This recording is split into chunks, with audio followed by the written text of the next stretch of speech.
UBX is actually, from day one, open finance was a priority. For us, it's all about financial inclusion and banking the unbanked. Our first job was to set up a series of services that could be availed of by most, if not all, Filipinos to get them into the financial inclusion space, specifically in the digital financial inclusion space. Being in the digital space requires some type of engineering in terms of getting people to trust a process that is not physical.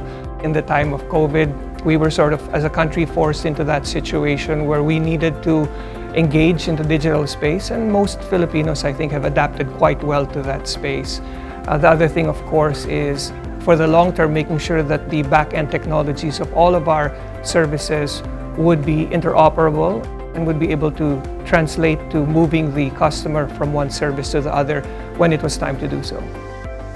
The challenges are really, well, one of them is trust. I mean, why do people trust that your financial products are the right ones? A lot of people do eKYC and AML. A lot of people claim to do it, but the reality is it's a lot more complicated than most people think. You can't simply take a selfie with an ID and say there's eKYC done. So one of the reasons we went with Alibaba was the fact that they already had a lot of international standards.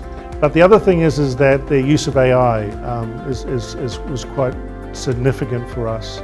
We did a lot of tests of a lot of products, and the tests we did, Alibaba performed very, very well, and the accuracy was satisfactory for us.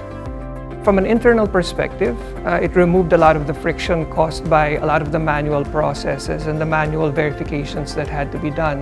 And in the end, that's really the first step. Most people, if they find it hard or if there's too much friction just getting into a service, there's a good chance you lose that client or that customer. And it's important that that be covered from the start. The fact that Alibaba is able to scale, is able to get international recognition, which is really, really important for us, and the fact that the products are continuing to grow. That's one of the reasons why we decided to go with you guys. Machine learning, if you've only got an audience of 20,000, doesn't mean a lot. When you've got an audience of billions, it makes a huge difference. And fintech in China is significantly advanced, so that certainly was one of the benefits for us. At the stage we're in, we're already serving millions of clients. But of course, the Philippines is a huge market, and we're in it for the long term. So you're looking at a market of maybe 50, 60, 70 million people. So scale is very important to us. The name of the game is integration in the future. And being able to integrate one service to the other, regardless of whether it's a UBX service or not. That's the core of open finance, to put the customer in the center of all transactions. And so that ability to integrate with others and to be able to scale is definitely one of the things that we're looking at to future-proof this relationship.